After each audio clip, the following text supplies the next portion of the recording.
আসসালামু আলাইকুম প্রিয় ভাই এবং বোনেরা। আবহাওয়া দপ্তরের খবর অনুযায়ী বাংলাদেশে আরও একবার বন্যার আশঙ্কা দেখা দিতে পারে। এই ভিডিওতে আমরা বলবো বাংলাদেশে বন্যা পরিস্থিতি সৃষ্টি হলে আমরা কি কি করতে পারি এবং বাংলাদেশের কি পরিস্থিতি হতে পারে। তো ভিডিওটি না টেনে সম্পূর্ণ দেখার অনুরোধ রইল। অতিবৃষ্টির কারণে যেই পরিবেশের সৃষ্টি হয় তাকে আমরা বন্যা বলে থাকি, কিন্তু বাংলাদেশে সাধারণত দুই ধরনের বন্যা হয়ে থাকে। এক হলো কৃত্রিম বন্যা বা রাজনৈতিক বন্যা, আর দুই হলো অতিবৃষ্টির কারণে বন্যা। কিছুদিন আগেই আমাদের দেশে স্বৈরাচার হাসিনার পতনের মাধ্যমে আমরা পাই একটি নতুন স্বাধীনতা।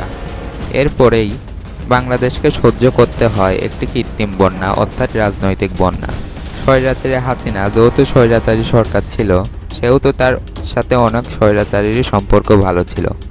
যেমন আমাদের দেশের পাশের দেশের চাওয়ালা সাথে তার গলায় গলায় মিল ছিল। এর জন্য হাসিনা চাচ্ছে যে সে যেহেতু বাংলাদেশের দায়িত্বে নেই, সেহেতু সে বাংলাদেশকে কোনোদিনই ভালো থাকতে দেবে না। এর কারণে পাশের দেশের সাথে চুক্তি করে সে নিজের দেশ অর্থাৎ বাংলাদেশের ক্ষতি করতে চাইছে। এর কারণে ভারত প্রায় 40 বছর পরে আবারও ফারাক্কার বাঁধ খুলে দিয়েছে। ভারত এতই কাপুরুষ যে তারা এই কুকর্ম রাতের আধারে করেছে। এর ফলে ফেনী, নোয়াখালী, লক্ষ্মীপুর, সিলেট সহ কুমিল্লার অনেক অংশের জায়গার মানুষ দরকারি আসবাবপত্রও সরাতে পারেনি। কিন্তু ভারতের ইন্টারপোলের কাছে বলেছে যে তারা নাকি বাদ ছাড়া 4 ঘন্টা আগে আমাদের সতর্ক করেছিল, কিন্তু এটি সম্পূর্ণই মিথ্যা। কিন্তু আর কোনো চিন্তার কারণ নেই, কারণ ভারতের এই বাঁধের চুক্তি শেষ। অচিরেই এই বাঁধ ভেঙে ফেলা হবে।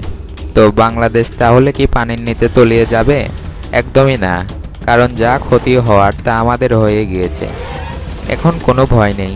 তবে বাংলাদেশের গত 3 দিন অতিবৃষ্টির ফলে বাংলাদেশের প্রায় অনেক অঞ্চলেই বন্যার দেখা দিয়েছে এবং আবহাওয়ার দপ্তরের সতর্কতা অনুযায়ী সামনে আরও বৃষ্টির আশঙ্কা আসতে পারে। বন্ধুরা, বিপদ আপদ হলো আল্লাহ তাআলার পক্ষ হতে একটি নিয়ামত।